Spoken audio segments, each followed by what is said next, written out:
Welcome to Rec Focus. I'm Luke Carlson, and I'm the CEO of Discover Strength. And we are in 10 years of putting on the Resistance Exercise Conference, a live event in Minneapolis. Well, that conference was scheduled for March of this year, and clearly due to COVID, we had to postpone that event. So that event has been rescheduled for November 20th and 21st. My goodness, we hope we do it live in Minneapolis in November. For 10 years, it's been a collection of strength training practitioners, academics, strength and conditioning coaches from every conceivable walk coming together to talk about muscle strength, muscle hypertrophy, strength training, the prevention of chronic diseases, all topics, resistance exercise.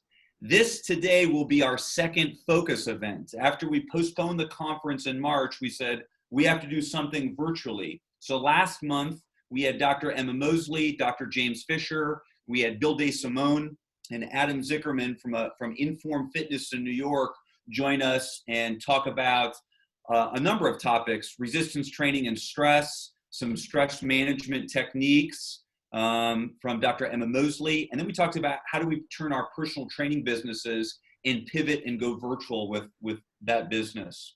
So today we're going to have Dr. Brad Schoenfeld and Dr. James Fisher do a roundtable. So we'll spend the entire time asking questions to these two prestigious strength training researchers. And I'll pose questions. We'll get a chance to get questions from the audience as well. Before I move into that, I want to go through a number of housekeeping items.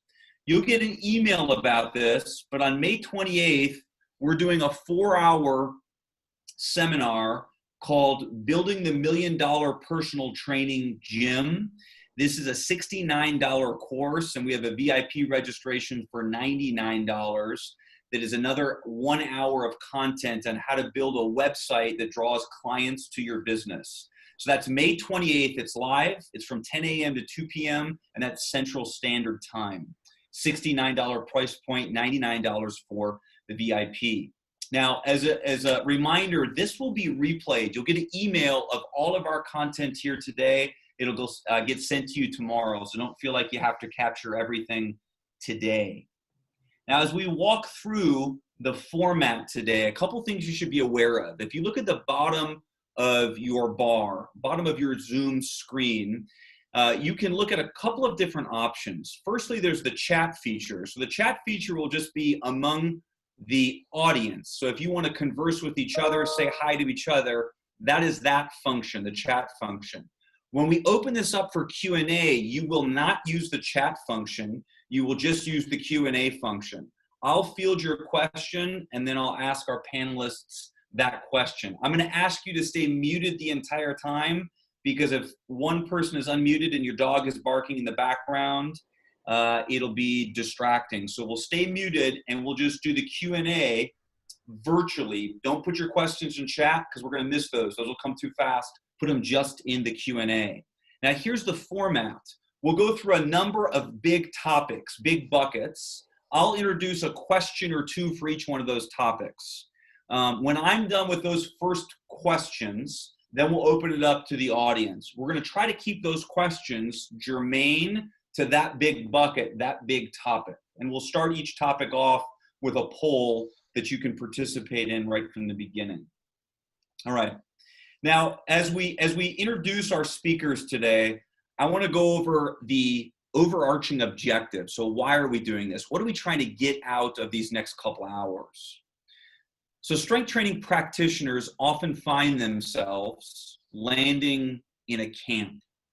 Two of the prevailing camps in strength training include a high volume camp or a high intensity training camp.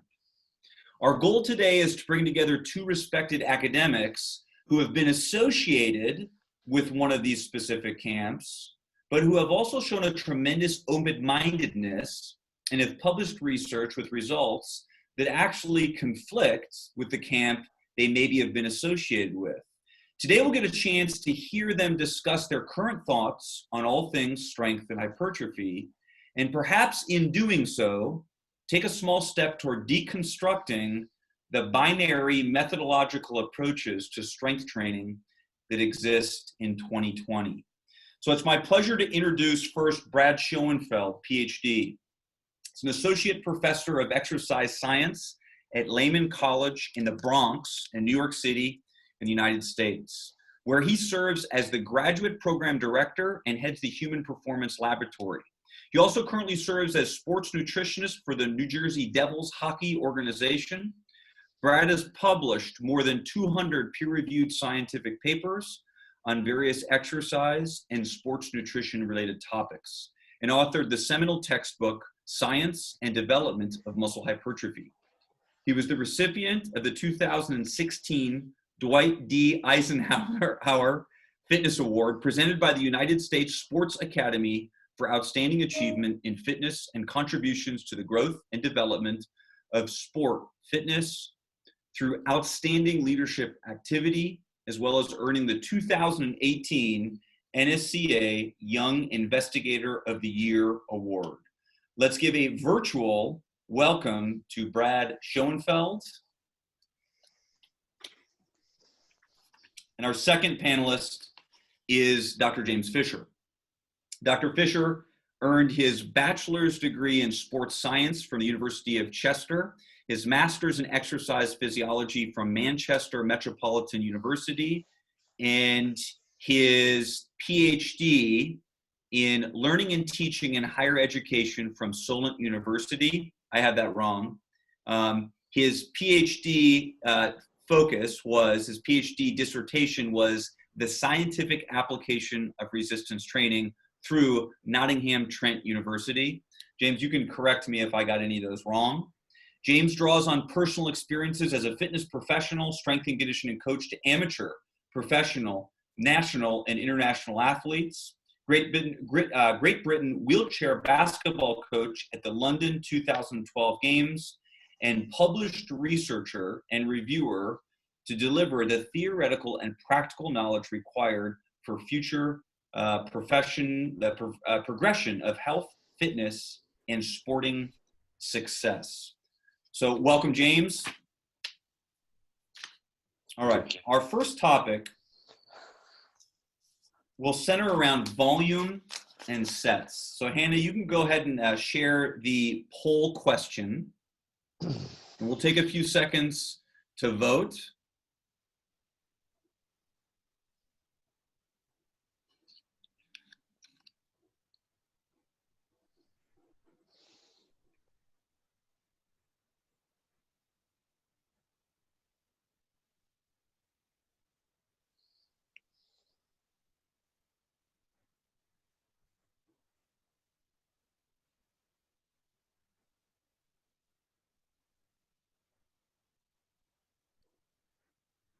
Okay, Hannah, do you want to wrap up the poll?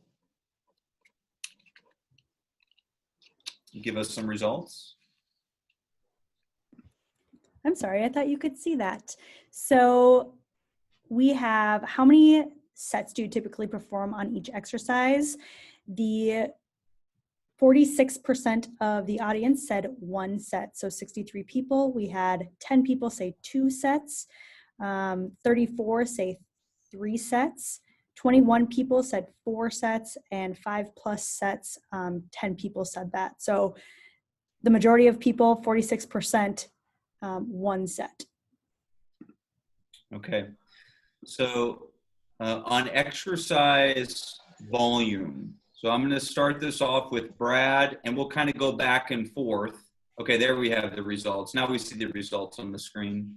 And if you're not seeing the results, you can just drop that in the chat on the side. We'll just try to post those right away afterwards. Easier to grasp visually than simply to listen to Hannah talk through them.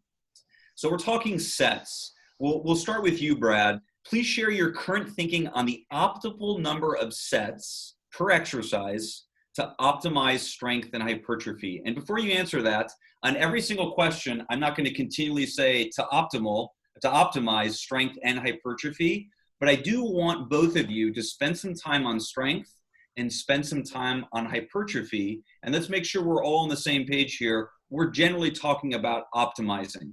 And if you want a clarification and say, hey, for minimal time investment, here would be the prescription. Generally, we're talking about optimal or optimizing, and we're going to address both strength and hypertrophy. Brad, the floor is yours, sir.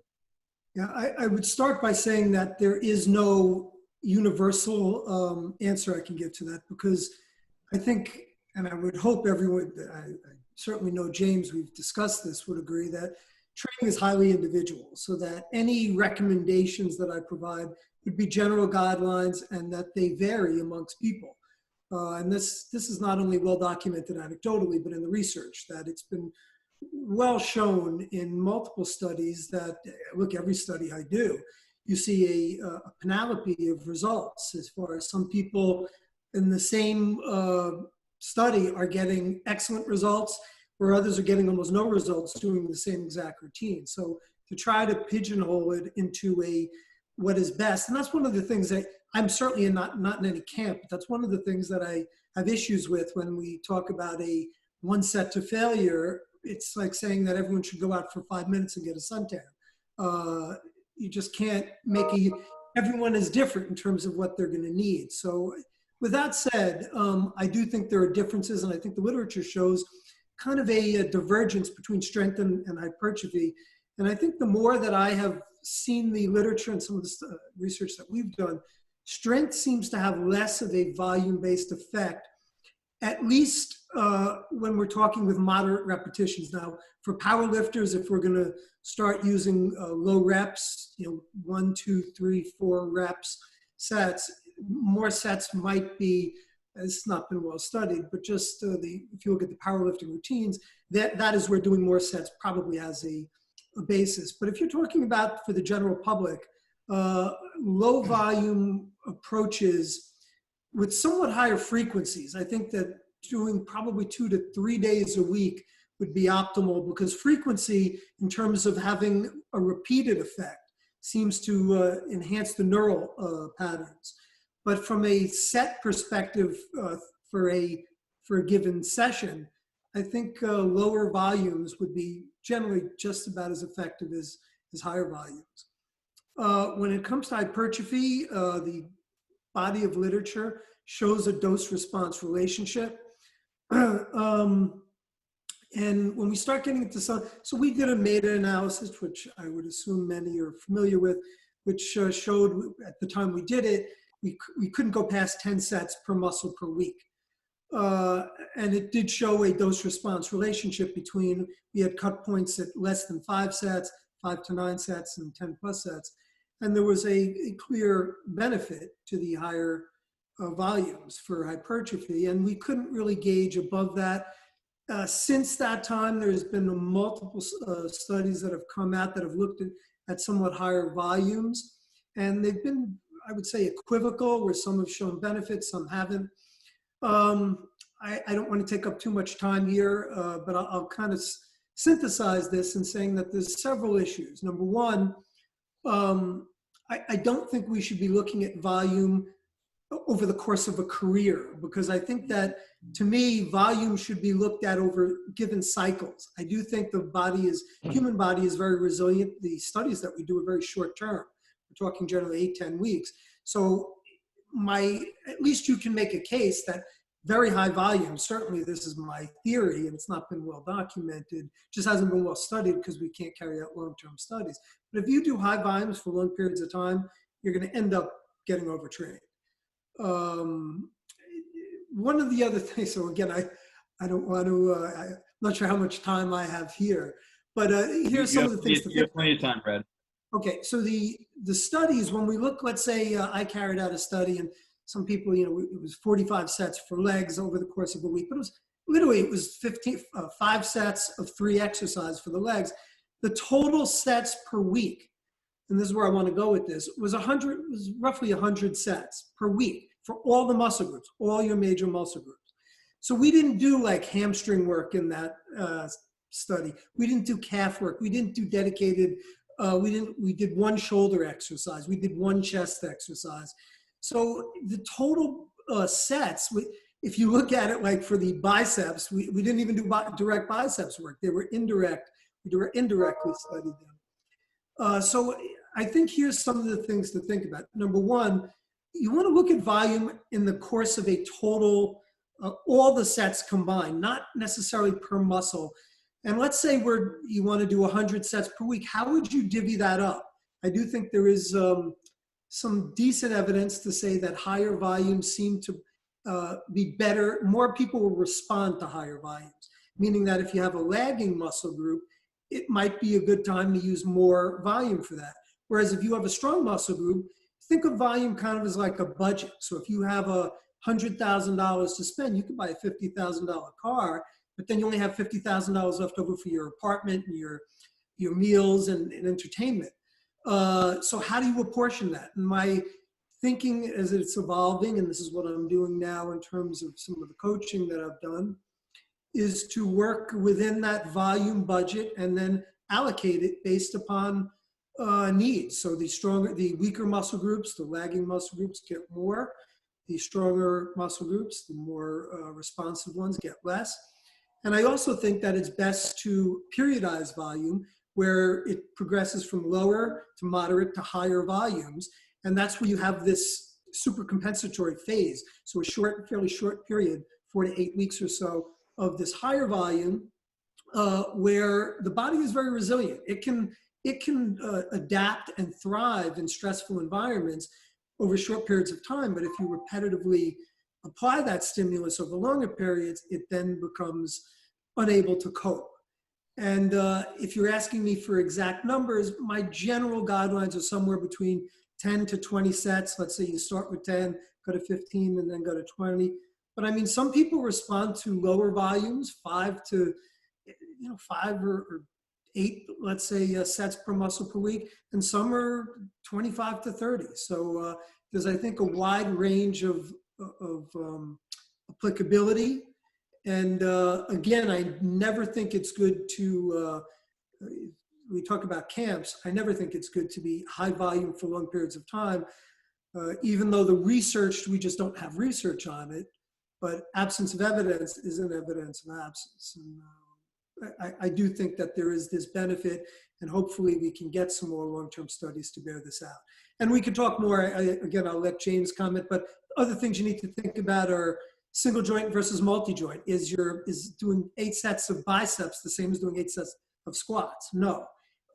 Machines versus free weights. Again, let's say is doing squats versus leg presses the same? No.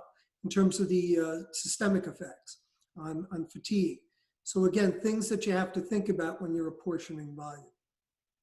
Yeah, excellent response. Now, for our entire audience, you're going to notice a trend.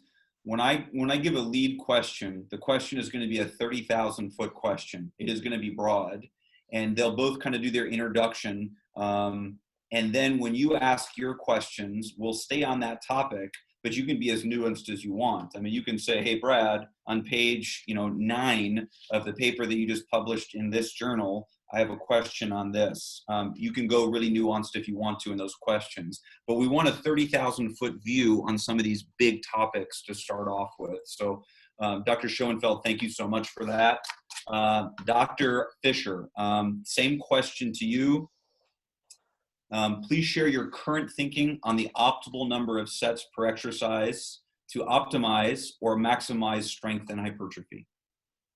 Well, thank you. First of all, Brad's, I echo a lot of Brad's comments. But a few things that I'd probably clarify within that are some of the other variables that we manipulate. So whether they're sets to failure, as soon as we start to increase volume of an exercise, then that obviously has a massive impact on the frequency. So Brad's meta-analysis, which you referred to there, talked about sort of 10 sets because of the time that it was done and the papers that were available. 10 sets being sort of, at the time, it was sort of optimal for muscle hypertrophy.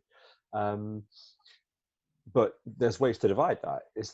That's 10 sets per muscle group, not 10 sets per exercise. So that can be divided across multiple exercises like Brad highlighted. Is it 10 sets for biceps, or could it be like pull down or row or bent over row or bicep curl or preacher curl or whatever it might be? So I think the key is to start to You know, it's easy to say this is a 30,000-foot question. We want a broad question, but actually it's only when we get into the minutiae that we can really tease out the answer. And I mean, I completely agree with Brad's comment that we might be able to sustain higher volumes and probably very, very large volumes of training for a short period of time. But as Brad highlighted, you know, 8 to 12 weeks, or I think some of the longer resistance training studies are 24 weeks. That's still a really short period of time in the grand scheme of things. Without, you know, without going against the high intensity community, one of the big arguments that's always existed is that they say, oh, well, I did high volume training for a long time, and then I turned to high intensity training and I suddenly made gains. And I tend to think, well, you probably laid a great foundation with high volume training, and you probably also reached the point of, you know, overreaching or potentially even overtraining with fatigue. A result of, or often when people aren't maintaining or achieving continued results, they add. So they'll add more sets, they'll add more exercise, they'll add higher frequency. And that, if you've been doing that for a long period of time, then it might not be appropriate to do that. It might be more appropriate to reduce or to take a detraining week or periods of lower volume or lower intensity or lower frequency, whatever that might be. To try to sort of summarize that, what do I think is optimal for strength and hypertrophy? I think that strength is probably attainable with a relatively low volume. So that might be, you know, Brad sort of said there are 5 to 8 sets per muscle group per week. I think that's probably about fair. Yeah, I would tend to lean on the lower end of that. But I think that's I'd agree with that. And I think for hypertrophy, the evidence is there to say that there's a higher volume needed. The caveat to all of that is that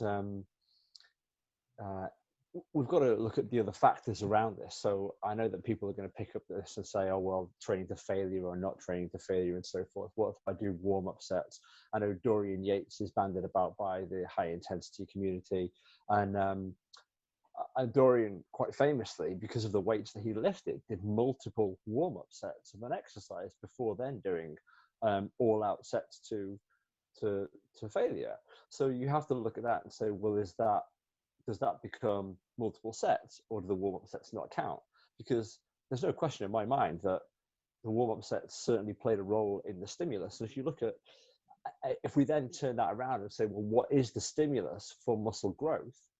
And we talk about metabolic stress, I think that any increase in volume can be good to increase metabolic stress.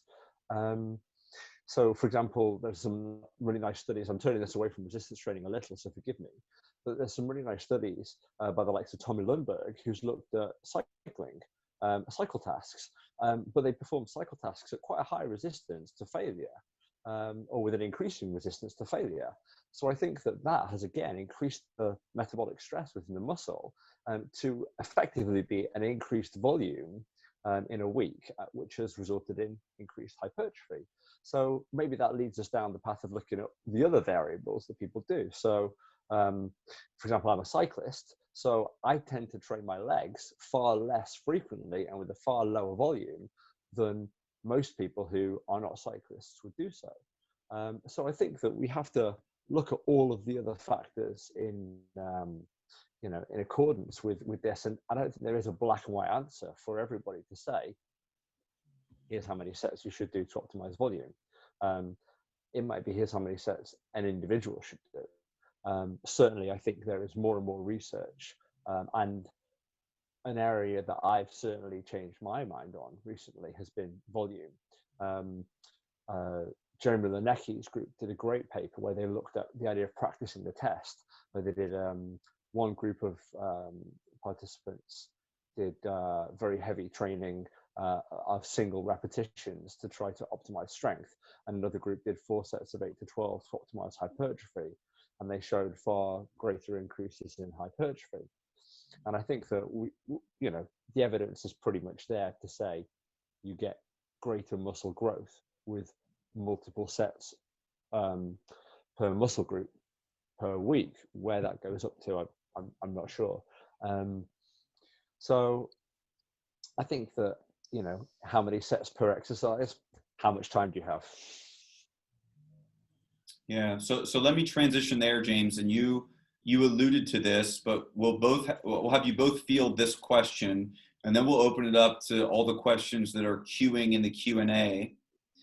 So in your estimation, what would produce better results theoretically, and then you can go into as much detail as you want, 5 sets of supine barbell bench press, so one exercise, or theoretically 1 set of 5 different chest exercises: a supine bench press, an incline, a decline, pec fly, and a dip in one workout. So 5 sets, same exercise, different exercise, and why. We'll have James go first and then Brad.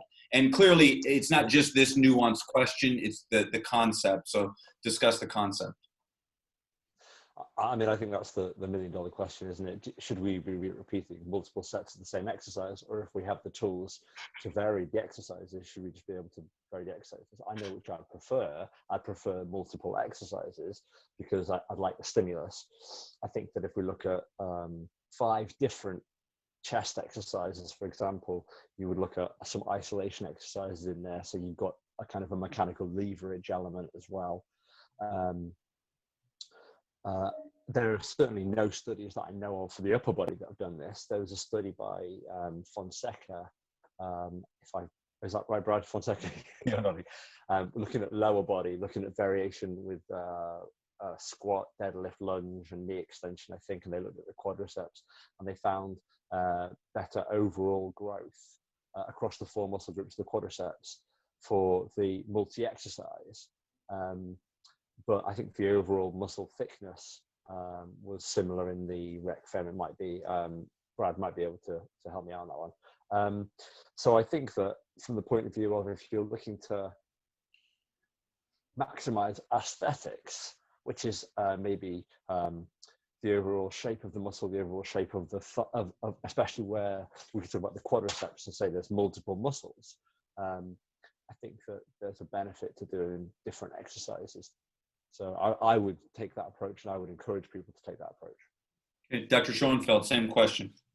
Yeah, I would concur with James. So the benefit to doing more, again, the hypothetical question is you don't necessarily have to do 1 of each versus 5 sets. Like there's other ways to apportion things, obviously. But what I would say is that working the muscle from, if your goal is bodybuilding, working the, having a aesthetic physique, working the muscle at multiple angles certainly has clear benefits. And it's going to be more appropriate for certain muscles than others, like the biceps probably have less benefit than the chest, which has multiple heads, or certainly the shoulders. But the chest would have obviously a clavicular head, and then even the sternal head has the way the fibers are oriented. You're going to be able in a decline to target lower fibers more than you are versus middle. So, I mean, I think that it's fairly clear in that respect that you'd get overall, while the Fonseca study that James mentioned was for the lower body, and they looked, the overall effect was similar on the quadriceps, but the individual muscles showed greater, 2 of the 4 muscles showed greater growth by multiple exercises versus just the squat. So again, I do think there's certainly a clear benefit to that, but I do again want to point out that it shouldn't, when we look at these hypotheticals, it's important to realize that there are other choices. So it's not binary. It's not 5 sets of 1 versus 1 exercise of 5. Okay, so now we're going to work through some questions from the audience specifically on this, and we'll go Brad first. So we have a comment or a question: sets are a poor measure as well. What is a set? Is it time under load? Is it number of reps? So let's have you both make a brief comment on that. What is the comment was, what is a set? Yes. I mean, a set is the initial concentric or eccentric phase of a movement, depending on whether it starts with a concentric or eccentric phase. So taken to the point where a person either chooses to stop, or stops because of other factors such as a breakdown in technique or reaching muscular failure or so forth. I mean, you mentioned time under load there and so forth. We're starting to get into the other minutiae of this, of things like rep duration. So, you know, you could say, well, I do an 8 to 12 rep set, and somebody else does an 8 to 12 rep set. Well, one person's might be 16 to 24 seconds, which is, you know, 1 second concentric, 1 second eccentric, and somebody else's might be an extreme of 10-10, you know, 10 seconds concentric, 10 seconds eccentric. So, you know, we then start to look at the load. Well, the load is probably going to be far heavier in the shorter set and so forth. So I think that, for argument's sake, let's say that hypertrophy is probably optimized with, I would say, a moderate range. I would say around an 8 to 12 rep range. I think it's probably, the evidence certainly suggests that you could go heavier than that, or you could go lower than that. But I think most people would probably work in a moderate range. So that's a set. Does that? So let me ask Brad, when you talked about total volume before, the question is, does that include warm up in the total sets per week? I think it would depend. Not my definition of a warm-up, which would just be a very light set, but I mean, like a Dorian Yates style warm-up would be included, because at least some of them would. So, I mean, it would depend upon the extent of fatigue, of stimuli that you're applying in a warm-up. Some people go warm-up, which would be a couple reps short of failure. That to me would be a set, a working set. If you're, let's say, if you know the concept of repetitions in reserve, if you're 5 or 6 reps away from failure, that's a warm-up that really would not have any stimulus effect. So to me, I think that's where it starts to get to be somewhat subjective. But as you start getting into an RIR of 3 or 2 or 1, obviously 1, most people would consider a warm-up. But some people might consider, Dorian considered an RIR of 2 a warm-up, whereas 2 reps short of failure. I do want to touch on it. I think if I'm understanding your question, I think it's a very important question, because there's multiple ways we can look at volume. We can look at set volume. We can look at repetition volume. So set volume is just counting your sets. We can look at rep volume, which is counting the total number of reps, which is sets. And that then, when you're doing, let's say, a set of 20, would have more impact than doing a set of 10. We can look at volume load, which would then take work into account, where you're looking at sets times reps times load. And then the time under tension factor. So these are all nuances that really, again, have not been well studied. Sets seem to be just an easy way to characterize it, and it's the most researched way that we've looked at it. It doesn't mean that other markers might not be just as good or better. They just haven't been as well researched. And I will say, you know, these are topics that I could talk about for an hour, but the time under load is an interesting concept, of time under tension. Because if you have, let's say, a set of 20, let's say we can also get into the tempo. James kind of started on that road, but let's put that as a given. We're doing, let's say, a 2-2, 2 up, 2 down as a tempo. If you're doing a set of 10, that's 40 seconds. If you're doing a set of 20, that's 80 seconds. So you're getting double the time under load. But the initial repetitions in a 20 rep set are nowhere near as stimulating as the 10 RM. So you can't just equate time under load in that it's not an apples to apples comparison. And if we're then also if you want to start talking tempo, there's so many ways to go about tempo. I mean, are you just looking at duration? So does it matter then the eccentric versus concentric? And if so, then which is which? And by the way, I think most, at least up to around 6 to 8 second durations, there is not really good evidence that there's any difference, better or worse. I think there is some evidence that when you really slow it down, I think you might have actually been involved in that, Luke, and I know James was, where you did I remember one rep was like, I think 1.5 minutes for 1 rep. And while it didn't show, you used I think it was bod pod that you used, which is not really a great marker of muscle growth. It's a really, I would say, somewhat inaccurate surrogate, but in the marker you used, even though there was no statistical significance, if you actually look at the raw data, the absolute values, there was a benefit to the 2-4 over the 10-10 and the very slow reps, which again, and you kept time under tension the same. So this is where these nuances, just from a research perspective, we've not scratched the surface in terms of figuring these things out. And I think they're good questions, but right now, I think they're our best bet based upon if we're taking an evidence-based approach, which means we need to go from research and then apply it into practice based upon what we know, that the set method would be certainly the most researched. I think it's also an easier method for a lot of people to calculate. Volume load has certain intuitive aspects because you're taking the amount of work, but calculating volume load is a pain in the butt. If you're trying to do that, most people don't want to go through that effort. So that's my long answer to a short question. No, that's great. So another question on the topic. Brad says that everyone is different, which I agree, and this is our question asker. But how important are individual genetics to strengthen hypertrophy development?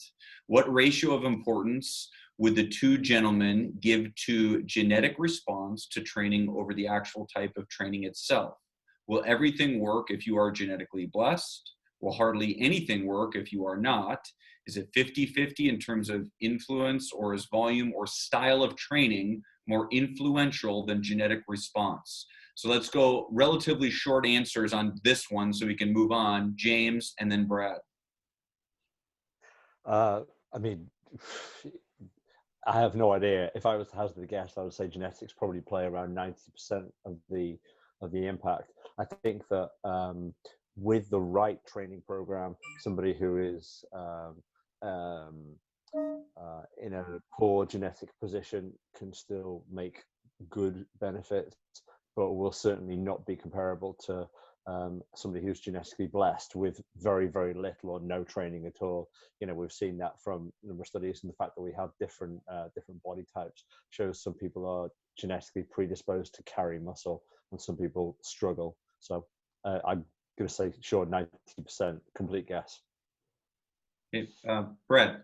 Yeah, I mean, I basically concur. James said it pretty succinctly, but I would say that genetics, you're not going to be a Mr. Olympia if you don't have very good genetics to start with.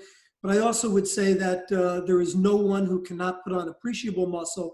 And in my humble opinion, this is more anecdotal. Certainly, I've never worked with anyone who I was not able to ultimately help put on muscle.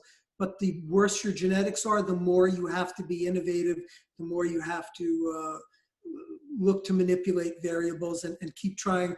N=1 experimentation is always going to be important. Research only gives you, what I like to say is research will provide guidelines that kind of put you in the ballpark.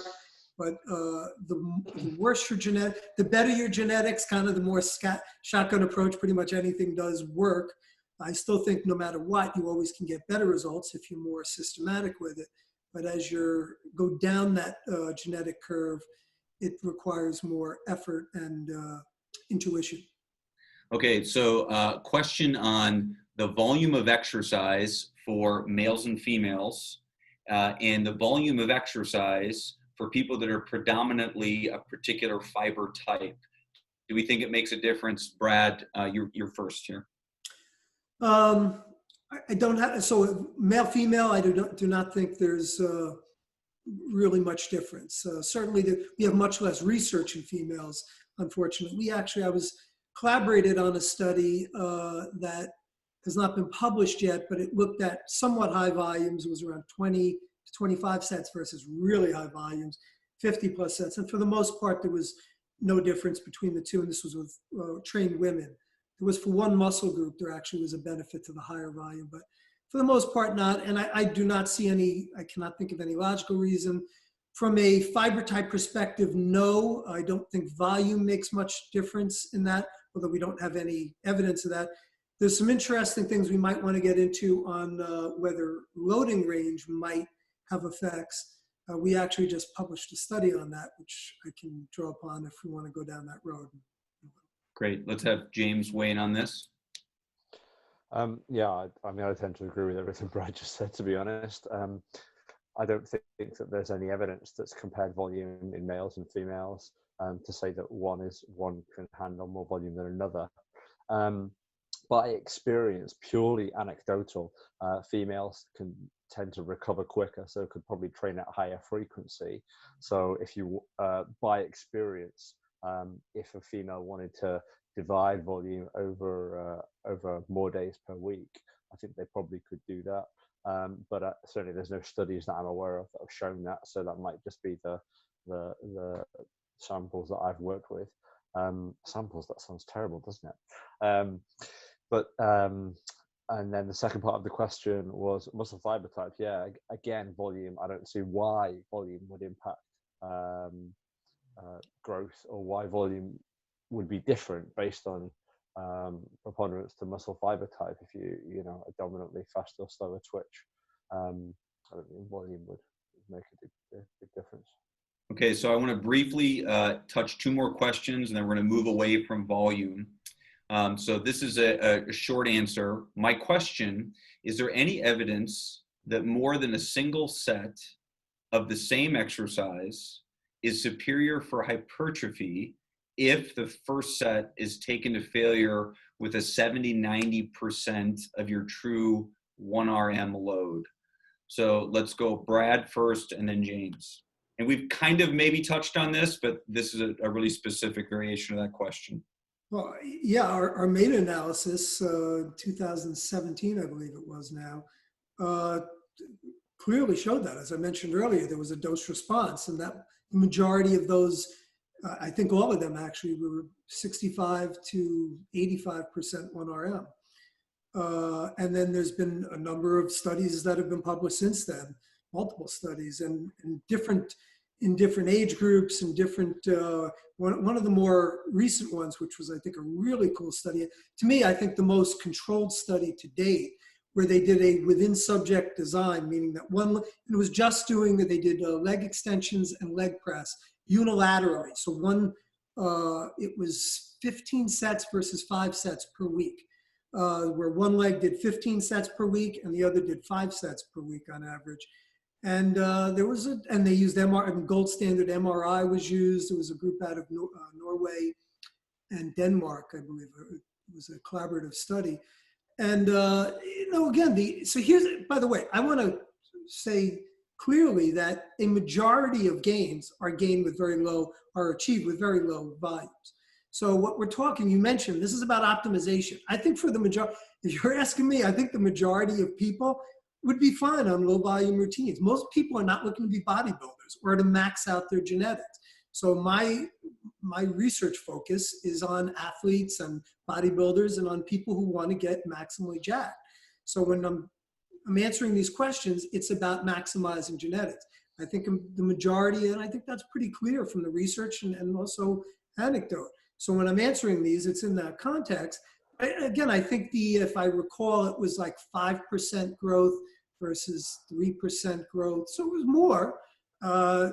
Now, is that appreciable? Well, to a bodybuilder, that would be appreciable. To your average stockbroker who wants to just gain some muscle, it might not be. So those are all things that need to be considered as well. But I mean, certainly, if you look at the body of literature, I personally don't think it's arguable at this point that higher volume. I don't even want to talk about single versus multi, because we really want to look at how many sets per week. You could do a single set 7 days a week. You have to also look at the frequency of training. There's interaction of variables that always has to be considered. So, but look at our meta-analysis. It was very, very clear. James. Yeah, again, I think Brad's really hit things there. There's a couple of comments I just want to add to that, actually. I can't remember whether it was Brad himself or whether it was actually James Krieger, who highlighted some time ago, which was a real stopped me dead in its tracks. It's a great statement where he said, if the evidence was still out there to say single versus multiple sets for hypertrophy, then some studies would show multiple sets were better. Some studies would show that there's no difference, and some studies would show single sets are better. But it doesn't. The studies generally fall that there's no difference or that higher volumes are better. And when you start to look at it that way, then you put it into a meta-analysis as Brad did, you see that higher volumes do produce greater hypertrophy. Now, the question around this, and Brad kind of touched on this, was how much more do you get from multiple sets? So if somebody does a single set, and certainly at a maintenance level, if somebody is doing a single set to the highest intensity of effort for, say, 3 or 4 different exercises for that muscle group once or twice per week, that's probably as much as they need to do. A second set is probably, completely unnecessary. For somebody who's at an early stage of training, they might do more, or they might be able to do more, and other people might need to do more. But the next question then is, how much do you get from that single set? So for some people, they might get 98% of their potential gains from that single set. For other people, they might get 85% from that single set. And again, maybe that comes down to the effort that people train at. So maybe some people can truly take themselves to a point where they physically can't, contract the muscle anymore. They physically can't overcome a load. They've got a personal trainer there at every repetition, squeezing out every last ounce of effort, as I know that, you do at Discover Strength. Whereas other people simply won't bring that, as I'm sure you've seen in some of your clients. They simply won't bring that effort for some exercises or for some workouts and so forth. So, Wayne Westcott, the high intensity guru himself, said, if he doesn't feel like he's brought it for that first set, then he'll do another one. So I think that, we can't say, well, how much more do you get from a second set? We have to say, well, what if the intensity was right? Whereabouts in your training stage are you? How many exercises are you doing? So on and so forth. But I think as a general rule, as a blanket sweeping approach, there's no doubt now that more volume is probably going to produce greater hypertrophy. So now we're gonna move on to our second of 4 big buckets. And I just want to mention that we've gotten so many unbelievable questions in the queue, and I'm reading through all the questions and they're excellent, but just for purposes of time, we'll move on, and I'll make sure if I didn't get to one of your previous questions, we'll get to it on these next big topics or buckets. So now we're going to move to a poll question around your frequency. So how many days per week do you strength train?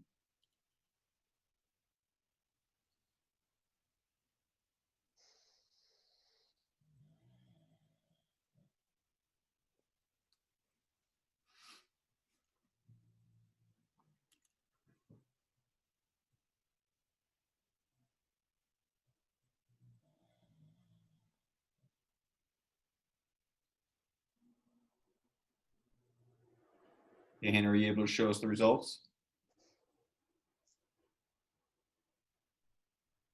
All right, so we'll just take a second, reflect on the results here. So a lot of 2 and 3 times per week. So I have just one big frequency question, and then we'll get in. This will be 30,000 foot, and then we'll get into our nuanced questions.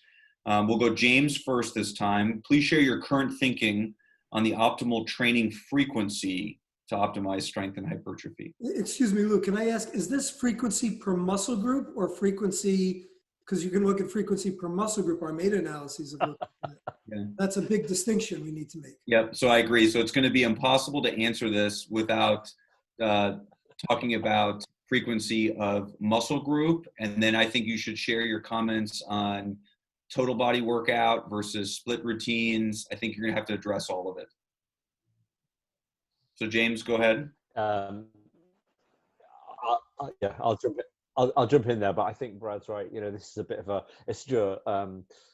it's great because it's a nice vague question, so it gets people to challenge it and to think about it. But how many times do you train per week? Well, if I'm cycling 4 or 5 days a week, probably once or twice. But if I'm not cycling, then I might train 2 or 3 or more times per week if I'm doing a split routine and I feel recovered. How well am I sleeping might impact how frequently I train. How frequently should people train? I think most people, if they're getting good nutrition, if they're sleeping well, if they're managing the stress factors in their life, if the workout itself is not of an overburdening volume, so if they're recovering from the volume that they're using, whether they're doing multiple sets or whether they're doing a single sets, and the number of exercises they're doing, then they probably can handle training 2 to 3 times per week. I'll add to that. So a typical Discover Strength workout, I use this as an example because I know this probably relates for some of the high intensity community, 8 to 12 exercises per workout, single sets taken to muscular failure. I think most people can handle the lower end of that, probably 2 to 3 times per week quite comfortably, but shy away from it. The lower end of that is sort of the big 5 workout, doing 5 exercises. I think you could comfortably handle that 3 times per week, and probably make sufficient, pretty good gains from that. Other factors being equals, like I said, nutrition, stress, other exercise, so on and so forth. And again, I think that when we talk about split routines, the old split routine is the AV, upper, lower, and then a rest day, and then repeat on the Thursday, Friday. Well, and I'm only going to touch on this because there's more and more research out there looking at non-local muscular fatigue. So we know that the lower body responds, or there's evidence now showing that the lower body responds more to non-local muscular fatigue. And when I say that, what I mean is if you train one lower body limb, so if you train your left leg, your right leg will show fatigue where your upper body muscles might not show fatigue. So if you train upper body muscles, your lower body muscles will show a state of fatigue. So I think the idea of doing an A-B split, if you're doing upper, lower, you might actually be in a state of fatigue for that lower body workout the following day. But how much that might then impact strength and hypertrophic adaptations is another question to ask down the line, which I don't think there's the research there to answer. So, Brad. So I'd start by saying that the body of literature at this point, we've carried out meta-analyses and systematic reviews on the topic. Now, again, I'll apportion strength and hypertrophy. For strength, it seems that slightly higher frequencies just of exercise itself, hitting an exercise a little more frequently, probably 3 times a week. The literature, we don't have much literature on more than 3 days, but there doesn't seem to be much benefit beyond that. But 3 days would be better than 2, and 2 better than 1. There just seems to be a neural effect. Now, how long would that persist? We don't have long-term studies where perhaps, as you keep going on, you might be able to pull back on that even further as a strength athlete. And again, for a power lifter doing lower repetition work, there might be a benefit to more frequent sessions, and that's kind of a different animal. From a muscle group standpoint for hypertrophy, there's some evidence that there might be slightly better effects of 2 days per week per muscle versus 1 day a week, although I'm still not really convinced on that evidence, and certainly it doesn't seem like more than that per muscle, again, per week.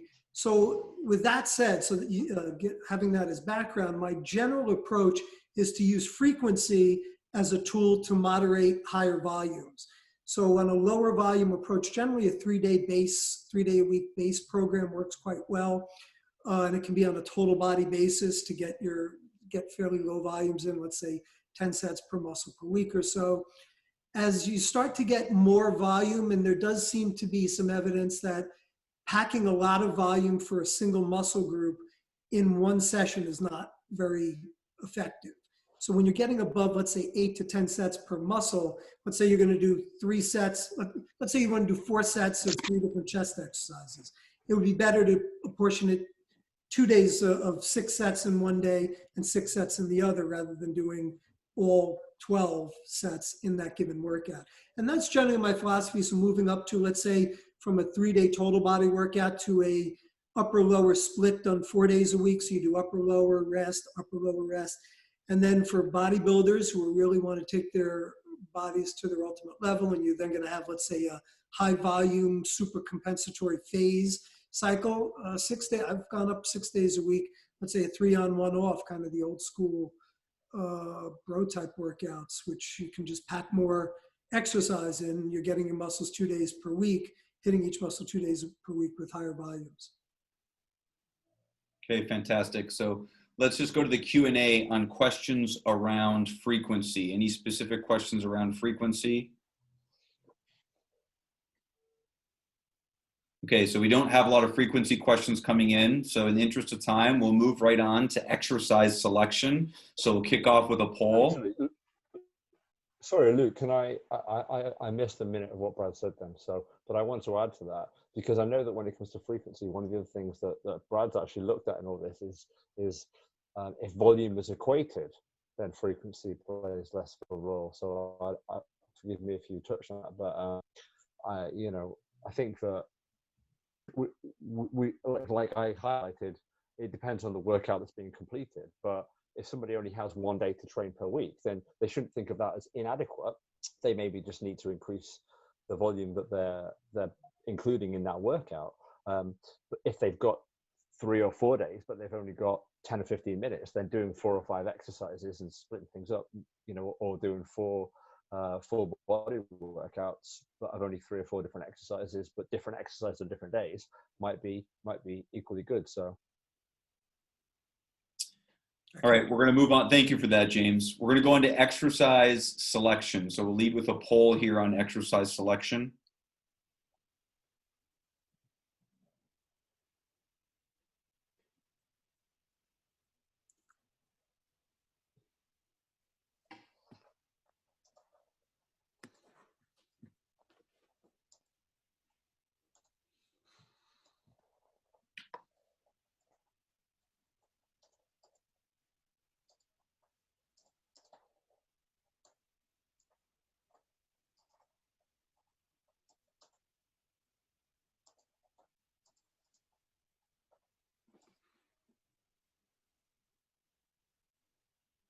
Okay, so it looks like the majority of attendees are using a mix of all different modalities. So we're going to go back to Brad to start off with. Free weights, machines, body weight, and why. And then I'm going to give you a preview of our next question. Multi-joint, single joint, a combination of both, and why.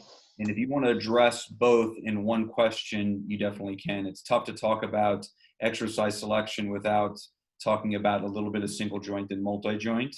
So Brad, you have the floor first. Yeah, I would go with the consensus of the audience. Again, now, first of all, we'll address strength. From a strength perspective, it's always the principle of specificity is going to rule. So if you're looking to be a power lifter and your lifts are the bench press and the squat and the deadlift, those need to be your focus exercises. And how you then apportion some of the others, you can make different cases for it, but the majority of your training needs to be around your basic lifts.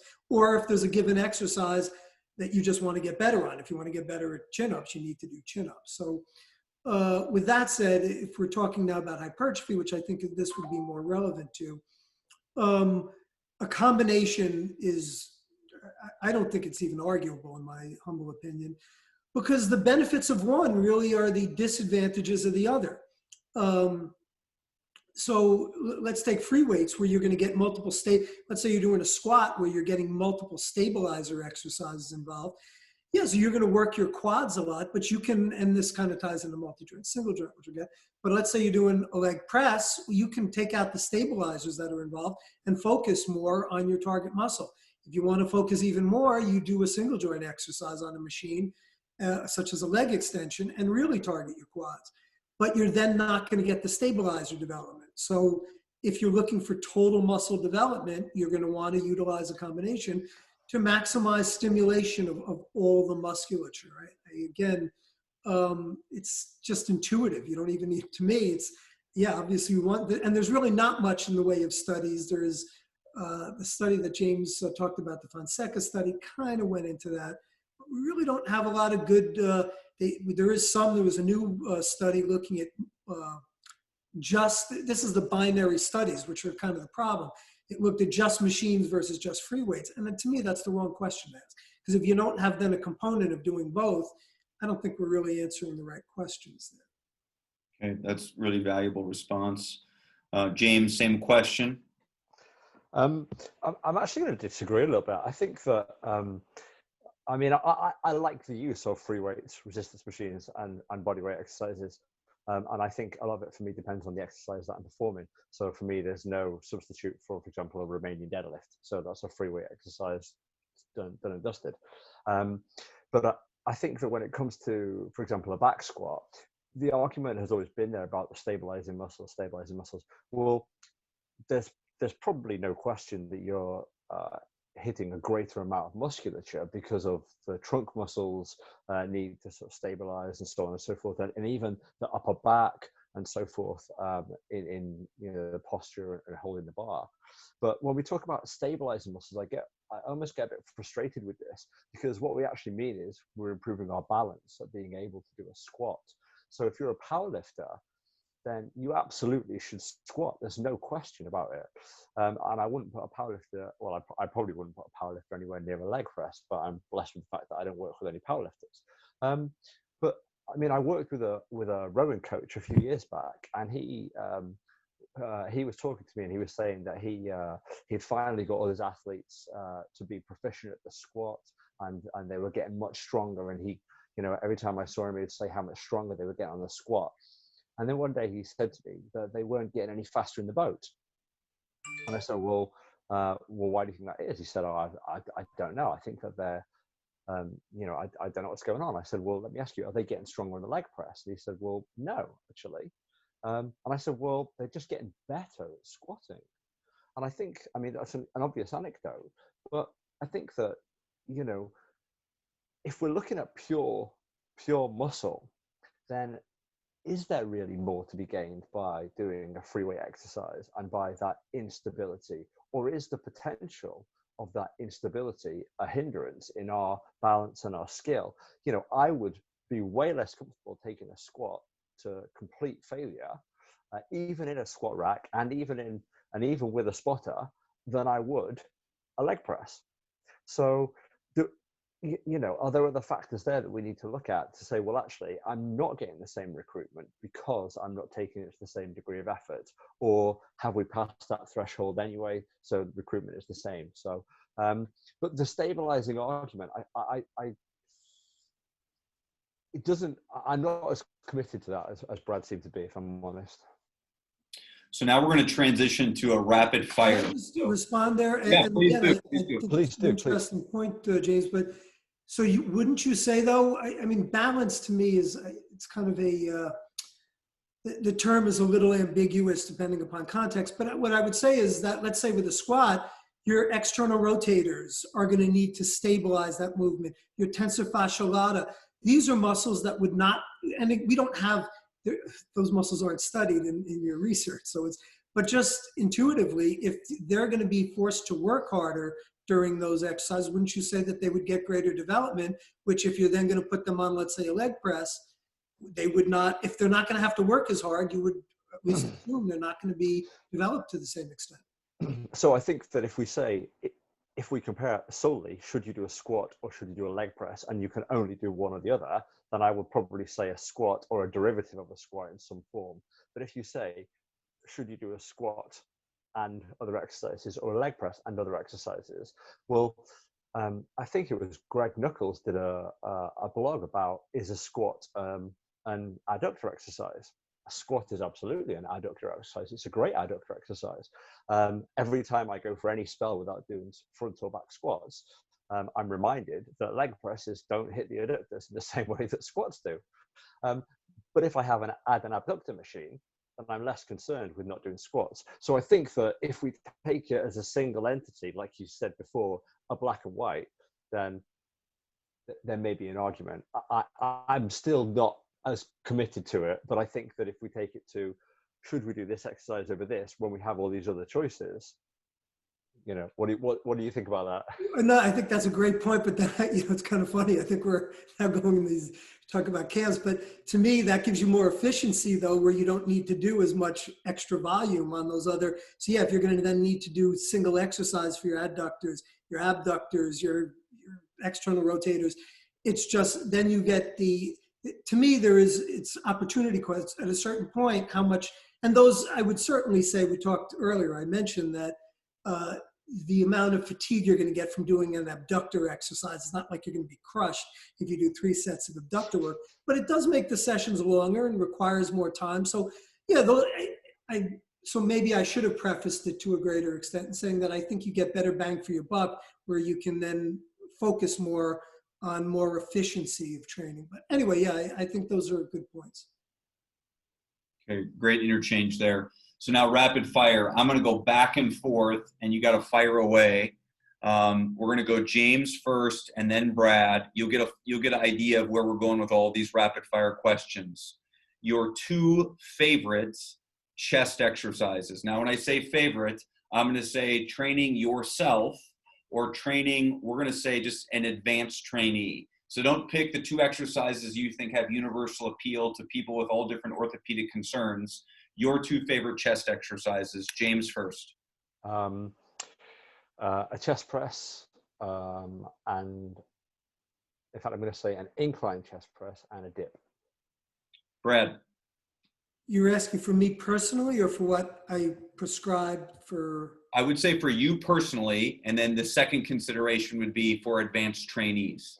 I really like the hammer strength machines, so I would go for a hammer press. And again, there's certain, I've worked on really good pec decks, but some pec decks suck. So, I mean, if you're asking some type of, basically a upper chest exercise and a mid chest, I like the hammer press and the hammer incline. When it comes to other individuals, people I'm working with, it would really depend upon their levers. And that's why I was going to say I can't give a favorite for that, because it really then depends upon feel. It's just kind of more, for me, when you're asking me favorite exercises, I'm a big proponent of a mind-muscle connection and feeling a movement. And if I don't feel it well, it just doesn't work for me. So yeah, agree with that. I will say this, I don't like the barbell bench press. Okay. So that is not a favorite. Great. And as you answer these, feel free to be as nuanced as you want. That nuance was great. The actual model of the machine, if it's a machine, etc. So now we'll go, Brad, you first. 2 favorite upper back exercises or upper back movements. I love chins and cable rows, but I also like the hammer row as well. So I mean, to me, again, it's a matter of angles. So you want to work in your frontal plane and in your sagittal plane if you're working the back, and so a rowing type movement. I'm preferential to, I love cable machines. And by the way, with a cable fly is another really good chest movement. But anyway, a row, I would say seated row, and a chin would be, pull up would be my 2 favorites. James, upper back. Yeah, I'd have to take a chin up as well, and I'd even say right now I'm really enjoying like an overhand wider grip, but probably if I went through my life, I'd go with an underhand, a narrower, slightly angled underhand grip, and yeah, a row that diverges, so something that starts nice and narrow and becomes wider, and ideally if it's got alternate rotating handles, that's even better. So there you go. That's just nuance that I'm going to get for you.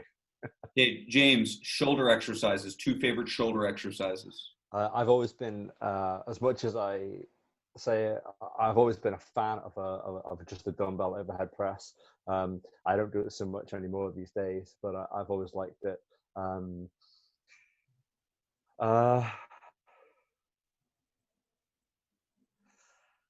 Yeah, I can give you one. I do lateral raises, but I'm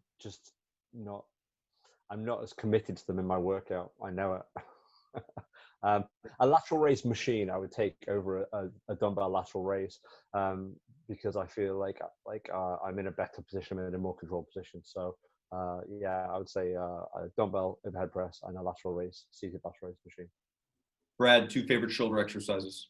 Yeah, I'll second. The lateral raise machine is by far my favorite exercise for the shoulders, and probably a cross cable rear delt fly, using a cable where you cross and come across.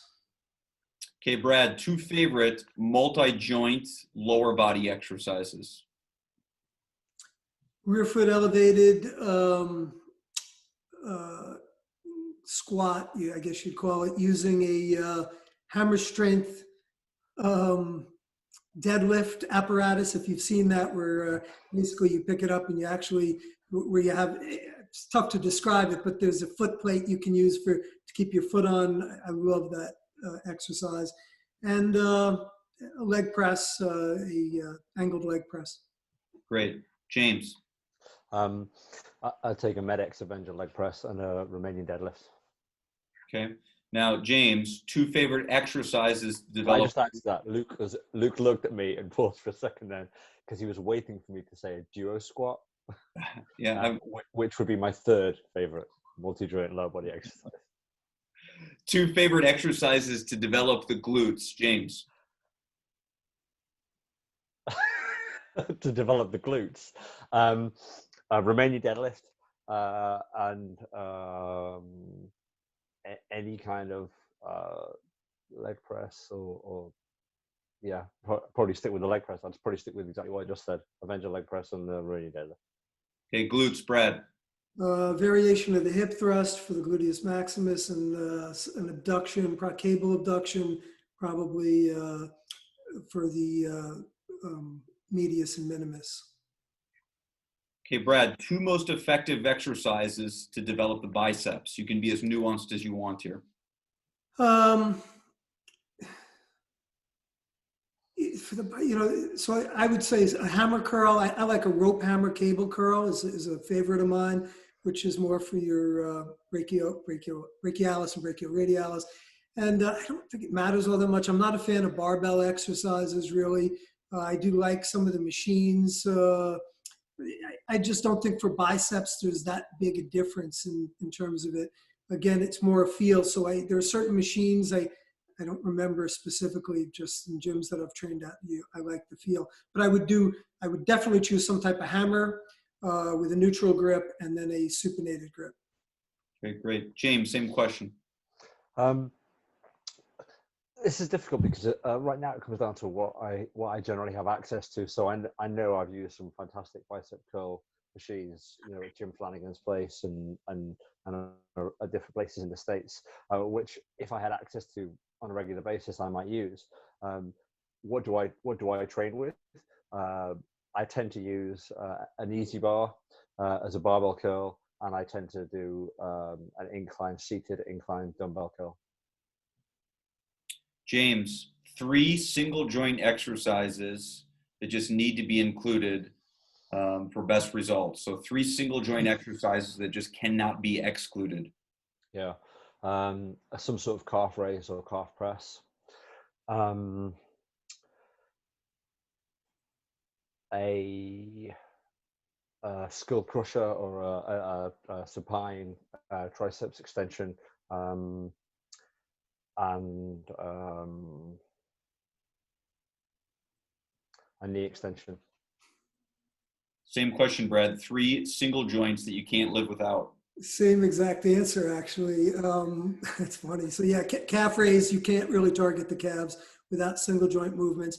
Leg extension, there's actually quite compelling evidence now that the rectus femoris is not optimally developed using multi-joint leg exercises, and that really the only way to target the rec fem substantially is through a leg extension or other. Leg extension would be a primary one. And yeah, I would say like an overhead, skull crusher hurts my elbows personally, but that's fine. But some type of overhead tricep extension. I collaborated on a paper that just came out showing a clear need for the long head of the triceps with the overhead tricep extension. Whereas the, let's say bench press bench press will target the lateral and medial heads, as would press down and other movements. Can I add something to this? Because I just saw Drew Bay passed a comment there that said neck extension, neck flexion, and I didn't see the 3rd exercise that he wrote there. I think this is really interesting, and it's really interesting to hear Brad's responses to this. We've had this conversation a lot. What equipment will we buy in what order if we were to kit out a gym? And I think that if I had a chest press or I had a chest press and a dip, I probably wouldn't then go to a tricep extension. I probably would be more likely to buy a 4-way neck before going to a tricep extension. A knee extension I'd probably buy, and a calf raise I'd probably buy.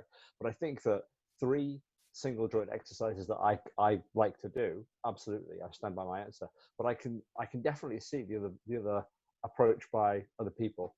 I know that's not what you want to hear, but I just thought I'd add that.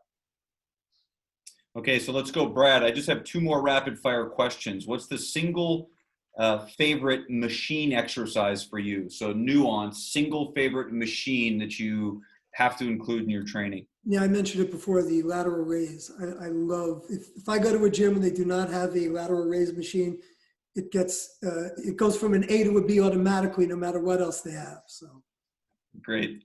Same question, James. Machine. I love the Med-X chest press. I absolutely love the Med-X chest press. I love the angle of the handle. I love the maneuverability of the seat and so forth. So that's just I'm a big fan of that. James, single favorite free weight exercise. Romanian deadlift. Same question to you, Brad. Single favorite free weight exercise. I do love the, like I said, the rear foot elevated squat. I've just come to really love that exercise. So I would go with that. Fantastic. So let's look at our Q&A coming in on this particular topic.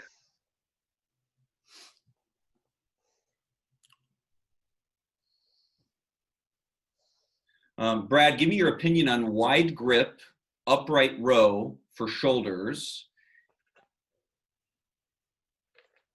Is that the question? Yes, it is. Oh, okay. Yeah, I personally am a fan of the exercise. I published a paper, I co-authored a paper with a really good physical therapist, Maury Kolber, some time ago. This goes back now probably 5 or 6 years. But we addressed some of the claims about it ruining shoulders. And if you don't go above 90 degrees, it's basically the same as a lateral raise. You get your biceps involved to some extent. I like the exercise. I think that if you stay wider, it helps to prevent you from overextending. There can be impingement issues if you really bring your elbows up high. So that's something you want to avoid. But I am a fan of the exercise. And by the way, I prefer to use a rope on a cable because it allows, when you're using a barbell, to me, it hurts my wrist, and I know a lot of people it does. It's just not a natural movement, whereas if you use a rope, it allows the wrist to move in line with the movement. Okay, great. I know you didn't ask me this, but I'm gonna comment anyway. I really like the upright row exercise, and I've always been cautious about it because of the shoulder, because of the extreme internal rotation, and that might be why the person asked about taking a wider grip rather than a very narrow grip. But I tend to use a knee Z bar, and I find that's a better wrist position. So, but yeah, I agree that if you bring the elbow up to shoulder level and don't try and go too far. So let's go James first on this. This is coming from our audience. What do you think is the most overrated exercise that most people perform? How much can you bench? Barbell bench press. Okay. Brad, same question. I'm generally like to avoid overrated because it's all about context. I will say this, which might get me some flack from some people, but I do not think that as much as I think the deadlift, the regular deadlift is a good exercise for overall strength, I think it's a poor choice for hypertrophy. So if you're asking me from a hypertrophy standpoint, I think the deadlift is an overrated exercise because it's too much systemic fatigue. And that ultimately it interferes with your ability to recover and to do other volume with other movements. So that would be a context specific. I don't think it's anything against the exercise per se, because for certain contexts, I think it's an excellent exercise. But as a hypertrophy exercise, I think it's one that I never put in my hypertrophy routine, and I would say it would be overrated. Okay, James, any response to that or comment on that? No, I don't know of any data around deadlift from a hypertrophy point of view, and I'm sure Brad's got some good experience with clients based on that. So a deadlift is an interesting exercise. I think it's so systemic, as Brad highlighted there, that if you said to me I could only do one exercise for the rest of my life, then I probably would do a deadlift because of the pure volume of muscle mass. But yeah, I mean, it falls into that typical. To me, the bench press, squat, and deadlift, unless you're a power lifter, they're probably more overrated exercises. I would never say the squat because I think learning to have that technique is probably good for day-to-day life anyway. But I don't think there's a need to train heavy or have it as part of a training routine. So yeah, deadlift. Yeah. Okay, we're going to move on to our fourth poll around advanced techniques. When we're done with advanced techniques, I have a whole section on various topics where we'll open it up to anything you want in the Q&A. But let's go advanced techniques with our poll question here. How often do you use advanced techniques? So training beyond failure, breakdown sets, pre-exhaust, rest pause, etc.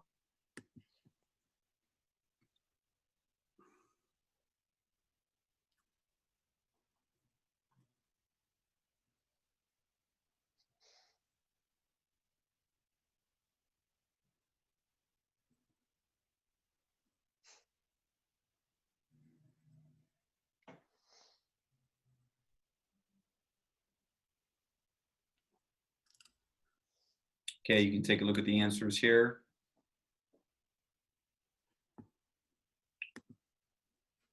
Maybe our most even distribution in terms of responses. So we'll start with Brad on advanced techniques. What do you think are the value of so-called advanced techniques, and how have you included them in your own training and the training of the trainees that you have worked with over the decades?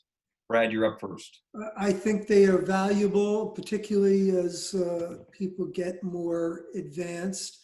But it would depend upon the advanced techniques. So some of the ones, I actually, not to get a plug for my book, but I'll give a plug for my book. I added an entire chapter on advanced training techniques to the just published a new edition, which has an entire chapter on that, just because I thought it was a important section to cover. I think the utility of some are better than others, and I think some don't have good utility at all.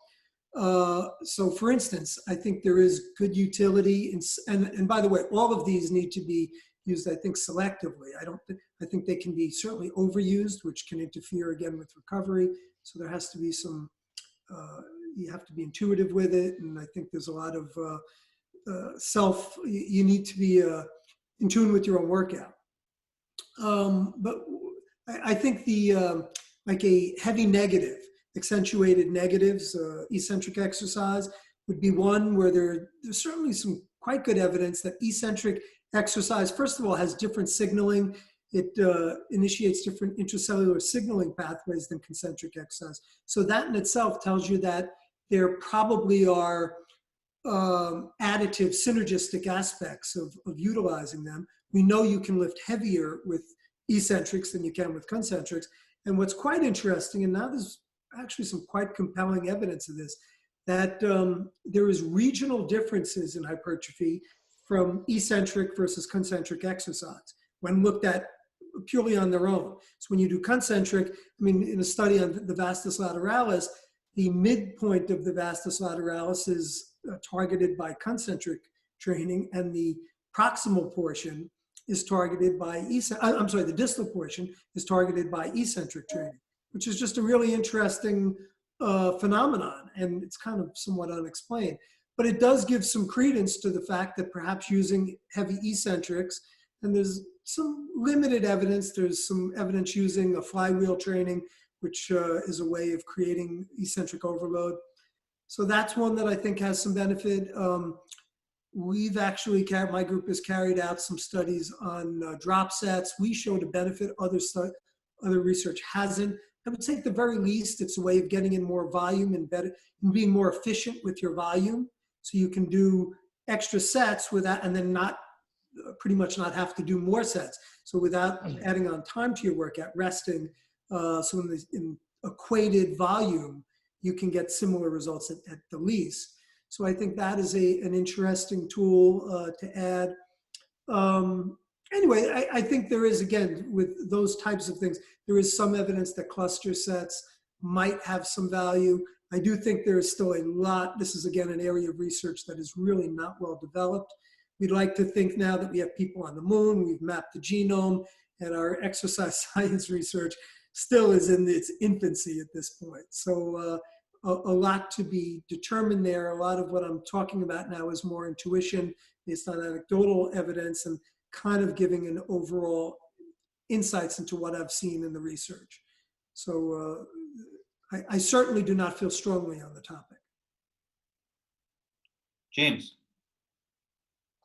Yeah, I think the use of advanced training techniques is interesting. I think that are they necessary? Are they beneficial for, well, firstly for strength? If somebody's training, let's say properly, if somebody's training to the highest effort they can to true concentric failure, there's probably no real benefit to advanced training methods.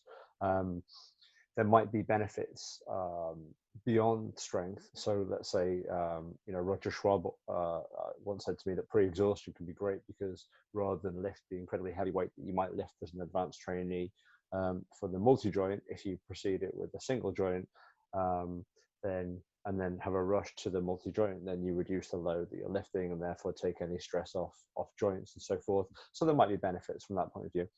From the perspective of hypertrophy, I think that there's still a lot of research to be done in this area. And I think that the key thing is probably to come back to the possible mechanisms. So if we look at things like mechanical tension, then the idea of rest pause sets, where we might do very heavy, a heavier than normal weight for a set, but pause in between, then we can maintain mechanical tension, or certainly high mechanical tension, but we can increase volume. Also, we can still have a higher volume as well. Breakdown sets might be great for the sort of metabolic stress perspective. So I think that there's, and as Brad said, with some of them, they could be a way to increase the volume or maintain the volume in a workout, in a more time efficient way. So I'm sure in a minute you're going to ask us what our thoughts are on how often we use advanced training techniques. So personally, I love breakdown sets. I think breakdown sets are great. I use them a lot. I don't have a training partner that I train with regularly, so I seldom use forced repetitions. I'm a really big fan of negative accentuated training with things like a bicep curl machine or a knee extension exercise. Raise the load with 2 limbs, lower it with 1 limb, things like that. So I think, but to me, they're almost, dare I say it, they're almost a toy. They're fun, they're exciting, they're interesting. They're a great way to challenge the intensity. Are they necessary? Do they produce greater results? Again, from a hypertrophy point of view, I don't think the evidence is there. From a strength point of view, no, I think unlikely. So let me go James first and then Brad. If you have to pick 2 of the most efficacious advanced techniques that you've used in your own training or that you'd recommend, what would those 2 advanced techniques be, and how often do you think they should be used? Is the frequency of inclusion of advanced technique a major consideration? Well, Oh, you go James first? Yeah, James, why don't you go first, then we'll go back to Brad. yeah, well, I mean, really, I've just said it. It's breakdown sets and some form of negative element, whether it's negative accentuated by lifting the weight with 2 and lowering it with 1, or whether it's having a training partner help you to lift a weight. For example, a barbell bicep curl, having a training partner lift a weight that you simply can't lift for the concentric phase, but you lower it under control, I think is a great exercise. So those would be my go-to advanced training techniques. So. Okay, thank you. Brad, same question. Yeah, I agree with James. I mentioned earlier, so eccentric overload would be the one that, first of all, has the most research-based support, and the one that I would have used the most, or feel has the most efficacy. And drop sets would be second.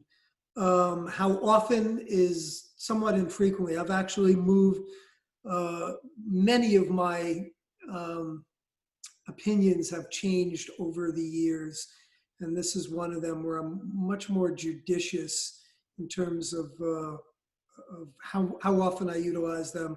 And there's no exact rule. Again, it depends upon who. If it's with your average Joe, I generally don't think it's probably even worth it for them for the most part. But when you're dealing, let's say, with an advanced, you're talking advanced bodybuilder, physique athlete.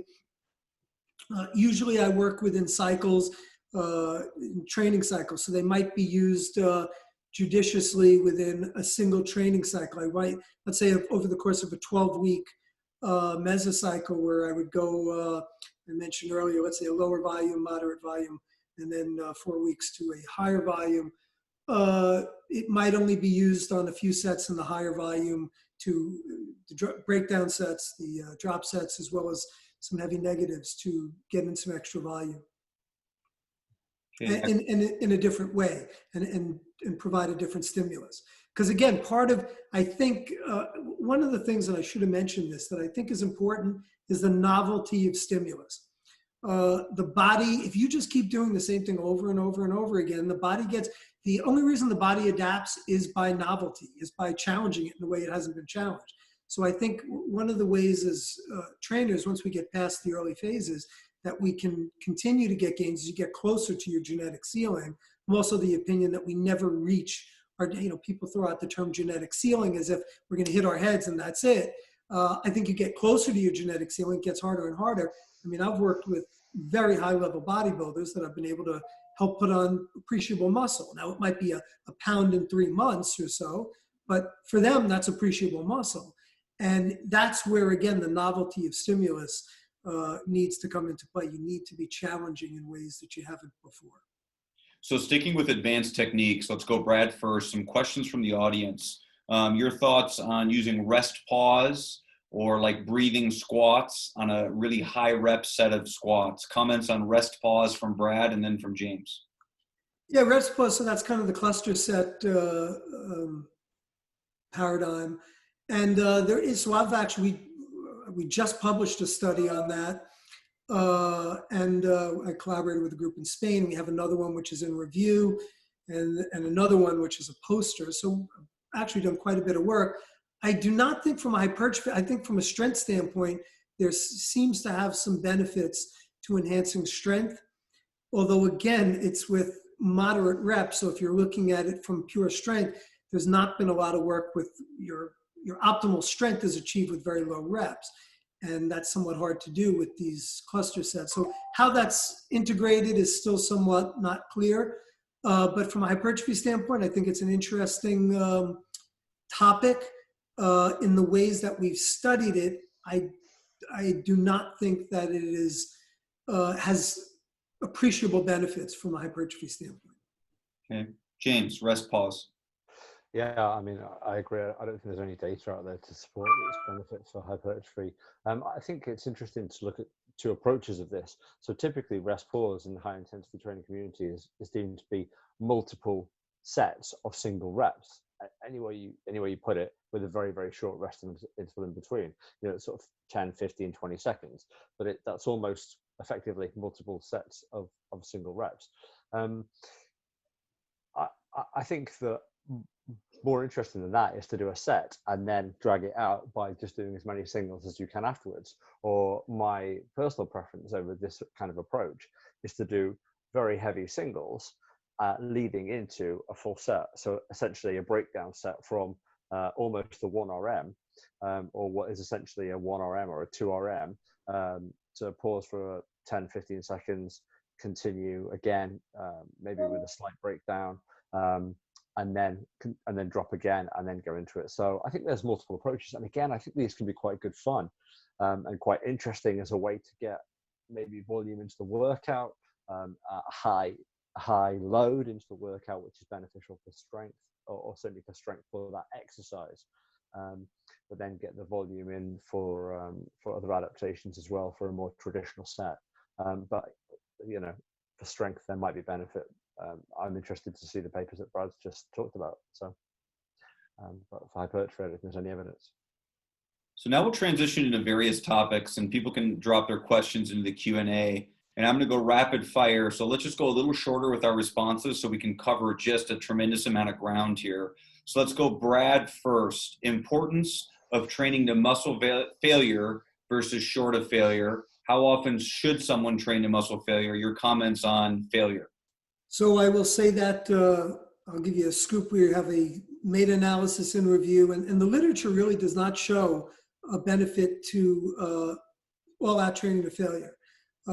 As opposed to stopping, let's say, a rep or two short. It's not clear there's so much heterogeneity in the research that it's hard to draw good evidence on it. Now, I will say that there is limitations to the research, and my own personal view, and this is not supported by research. So the research really does not show any difference, really at all, strength or hypertrophy, and actually somewhat negative to strength if we're going to failure. But hypertrophy, it's really a wash of failure versus a rep or two short. I do personally think that training to failure becomes more important, at least to some training to failure, as you become more and more well-trained. And that again comes down to providing a novel stimulus, whereby for those who are very well-trained, certainly like high-level bodybuilders, I think it is a stimulus that is necessary to maximize the physique. Okay, excellent. James, same question. I'm not one bit surprised that there's by what Brad's just highlighted there. I think there's almost certainly a threshold. So is there a need to train to absolute, complete, all out, can't do any more, concentric failure? For some people, possibly not. 1 rep shy, 2 rep shy might do the job as noticeable in the same, almost to the same extent of single and multiple sets. But should people train to a high degree of effort? Should people train to muscular failure? Well, again, my philosophy is that is a lower volume approach, and I think if you're doing lower volume, then effort becomes more of a factor. So I think if you're only doing a single set of an exercise, then it should be taken to the point of momentary muscular failure, the point where you can't lift it anymore without change to technique. And I think that's a key element in this, that technique is what starts to go. We've all seen people in the gym doing a barbell curl and they put on way too much weight and they're swinging their body all over the place. That's bad technique. That's not failure. They should have dropped the weight down, done it under much better control. And Brad talked about mind-muscle connections. So feeling the muscle do the work, not seeing the weight move up and down, is way more important. But in my opinion, I think that, yeah, the higher effort, higher intensity of effort. And I think that that's where we talk about advanced techniques. They become somewhat obsolete if somebody is reaching true momentary muscular failure. James, importance or lack of importance of going through a full range of motion? I think with some exercises, a full range of motion might be contraindicated from an anatomical perspective. I think for some people, there's a variation range of motion between people, so we should always be careful of that. I think that the evidence that I've seen suggests that only the muscle fibers that are stimulated adapt. And if we're doing partial repetitions, certainly lower partial repetitions, smaller reps, I think that's going to be suboptimal. Interestingly, the research has often looked at one end or the other end of an exercise, less of it at the mid-range, from what I can recall. I think if you took the very extreme off either end of an exercise, then you probably would still see pretty similar gains.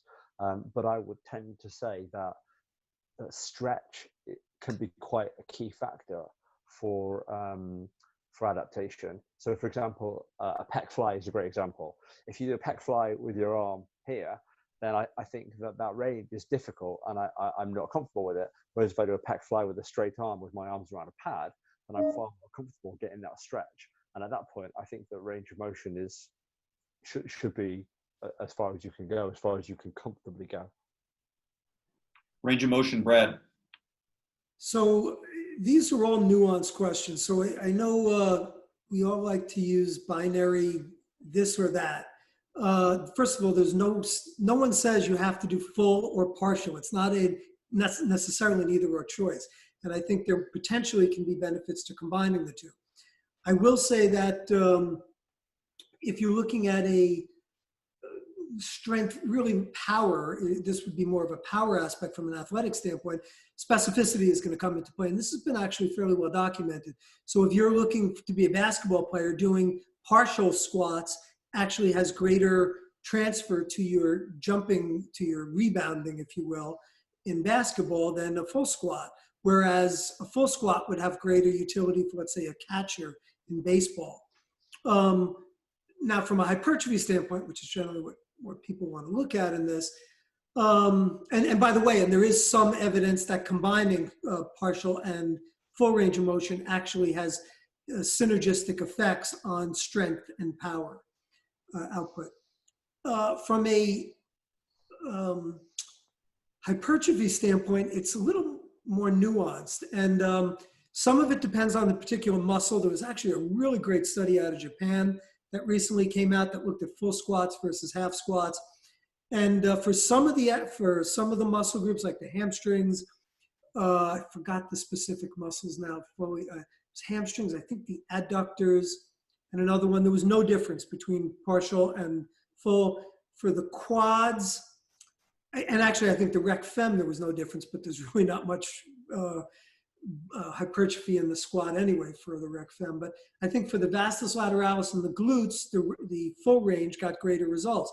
But again, we're looking at one exercise. And I think, again, there potentially could be, and you have to look at, are you using equated weights? So if you're using the same weights, let's say the same stimulus, a 10 RM, at a half, you'll be able to use greater mechanical tension in a partial than you will a full. So these are things, again, I think there could be benefits to doing some partials from a hypertrophy standpoint. Overall, I would say the full range of motion should be your dominant go-to, and potentially then working in some partials may have benefit. And certainly working through sticking points is a benefit to using partials, which again can help with strength and hypertrophy. So again, somewhat nuanced answer to, I think, a non-nuanced question. Value of time static contractions, James first. You know, I'm not a fan of time static contractions. I think that if that's what you've got, so for example, right now in lockdown, people might not have access to an ab and abductor, and if they really want to train, you know, ab and abduction, they might use a belt around their thighs and do abduction that way, or a foam roller between their thighs to do adduction. And I think that's probably a pretty good way to train. It's something that I've never really found any enjoyment in doing. So there are some exercises I add a pause in. A knee extension, I think that you know, you get a lot from having a pause in the fully contracted position, but there's no way I'd ever go to a knee extension machine and just do a time static contraction. I have done it previously for things like the neck, when I haven't had access to a neck machine. But other than that, it's not something that I would generally use. Brad, same question, time static contractions. So I am a fan, and this probably could be put under the advanced training technique area, but I am a fan of loaded stretch. So if we want to, again, it depends where you want to take it. If you're just talking about like pausing at the top of a movement, I agree, concur with James. I am a fan. There's actually some evidence coming out that potentially might suggest this.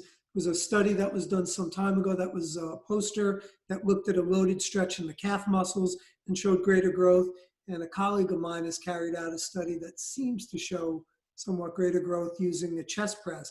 But I mean, let's say finishing a set and then holding in the static position, in a loaded static position, the weights for a given period of time seems to have, I shouldn't say seems, but there is some it's a logical basis to it. There is some research base to it as well. I've used it. It's tough to know anecdotally whether it works. And I was supposed to have a study starting in September that was looking at this. And now with COVID, looks like that might be delayed for a semester or so. But I think that is an exciting area of research, potential research. Overall, if you're just talking about, let's say on a typical repetition, eccentric, isometric, concentric, I just don't think having a hold in the midpoint really does much, no. So Brad first, blood flow restriction training. Yeah, area that I've carried out a lot of research on, collaborated on, have used quite extensively. I think it's a really exciting area of research. I've gone back and forth with it, but the more that I've seen of it. We've used it. I work with the New Jersey Devils hockey team here in the States, and we use it for rehab purposes, which is done really well. But some of the really interesting aspects, there is some somewhat, I think, emerging and compelling evidence that there is fiber type specific growth associated with low load blood flow restriction training. And there's now multiple studies. One of them was in highly trained powerlifters that was carried out last year. Really excellent study by a colleague of mine in Norway. And that shows that type 1 fibers are selectively worked with blood flow restriction training, which would, if you're a bodybuilder or a physique athlete, that would be a major benefit. I actually just collaborated on a paper that was published ahead of print, came out last month, on the use of BFR for physique athletes. Give that a read, and that I think synthesizes some of the current concepts. Okay, fantastic. We're going to go for about 12 more minutes. Optimal rep duration or rep speed. Let's go James first. Optimal rep duration or rep speed. I think anything that maintains muscular tension. I tend to avoid explosive movements, but I think the counter to that is intent is more important than velocity. So as we fatigue, I like the idea that let's take a chest press for example. I start out my initial reps as submaximal, obviously, in a 12 rep set, let's say. So they're deliberately slow to the extent that that I can feel the muscle doing the work. As Brad highlighted before, the idea of mind-muscle connection is more important to me than watching a weight move. But as I get to a point where I'm reaching failure or I'm at failure, then I'm quite a big fan of kind of, right, okay, let's get the weight moving again, and now let's explode through it or put everything we can through it. And of course, you're not actually trying to explode through it. You're not moving any faster than you would be, or than you could do. There's just that intent to do so. And I think that that's important to get to that point of reaching muscle failure. But I'm not, if I go through my training log, there'll be some exercises that are 4/4 cadence, some exercises that are 2/4 cadence, some exercises that are 2/2 cadence. Very few exercises are any slower than that. Maybe occasionally pull-ups, I might do it at sort of a 10 rep duration, but that's about it. Movement speed for you, Brad. Yeah, I kind of touched on this earlier. I'm not a big fan of looking at it tempo, counting how many seconds. To me, training, the tempo is more about feel. I'm a big fan of focusing on a mind-muscle connection. To me, it's about making sure the muscle does the work, and whether that is 1 second or 2 seconds or 3 seconds, I'm concentric. I don't think it matters. And I think the literature shows that. Eccentrically, again, it's a matter of making sure the muscle is doing the work. If you're just letting unfortunately, some people do, or more than some, in the gym, when you look at them, they just kind of let the weight fall down and think about just lifting the weight. So you need to make sure that you are lowering under control, making sure that your muscles are lowering. But anything around, 2 to 6 seconds, 1 second up, 1 second down, to 3 seconds up, 3 seconds down, I don't think there's any difference really as far as that goes. Again, assuming that you are doing it in control. And I do think there's some evidence that if you really try to slow the weight down, there's not a lot of evidence on it, but the evidence that we do have seems to suggest that trying to slow it down too much actually is a negative. Let's go Brad first. How important is the perfect resistance profile or strength curve on a machine or a movement for strength and hypertrophy? I'm not sure I understand the question. So having the perfect strength curve on the design of a machine, how important is that? I just don't think the machines are I don't think the machines can be designed properly to adapt to the human curve. I think it's a nice idea in concept. I just don't think it is carried out well enough. And I think there's also limitations to the machines itself. So I'm a fan of that approach. I just, again, have not personally found machines that I think do the job well enough where I would say, wow, it really works great. Okay, excellent. Thank you, James. Um, I think that I don't think that a strength curve makes as big of an impact on strength and hypertrophy adaptations as people think that it does. It might not make any at all, if I'm completely honest. Otherwise, people would certainly, with resistance machines, have made far greater adaptations than they would with the barbell. But I think there's something nice about a machine that moves smoothly, that moves well. You know, Brad, you mentioned the hammer chest press. So where there's nice leverage on a machine, it moves well. I think that the problem is that the biomechanics of an individual doesn't always match a machine particularly well.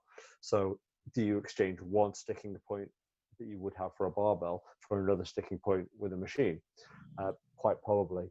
So that said, you know my feeling about some of the MedX machines, that the strength curves are fantastic. So yeah, I think that from an adaptation point of view, probably very little benefit, if at all. From a personal experience of the enjoyment of training, quite a big factor for me. I quite like it. Okay, final question for both of you. And before I ask it, I just want to make sure that on behalf of our audience, I say thank you to you, Brad, and thank you to James, spending 2 hours with us, fielding 1 million questions. We just greatly appreciate it.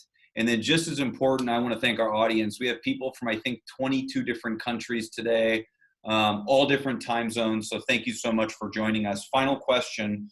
Let's go Brad first. What have you changed your mind about most significantly over the last 5 to 10 years?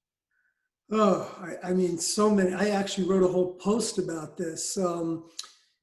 I mean, most of the variables I've changed my mind on. I've changed my mind on frequency. I used to think bro splits were ideal. Changed my mind on that.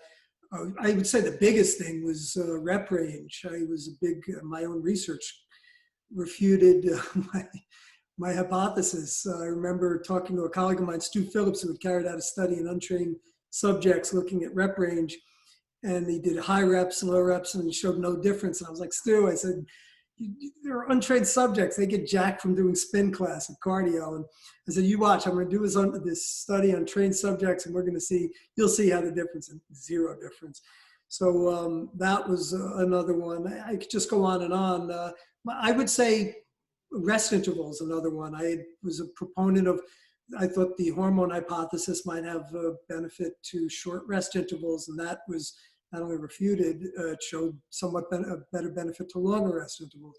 So I would say that overall my batting average is probably less than 500, which in baseball would be great. In research, that's kind of flipping a coin. And yeah, I mean, I'm constantly learning. I think that part of, as a scientist, I think it's good. We want to prove ourselves wrong. The idea behind science is to try to prove yourself wrong, because if you can't, then you can have more confidence in your opinion. The way you achieve confidence in your opinion is by attempting to prove yourself wrong. And I've been able to prove myself wrong quite frequently. And I consider that a badge of courage, because science is constantly evolving. They have made differences in the way I program and the way that I, not only myself,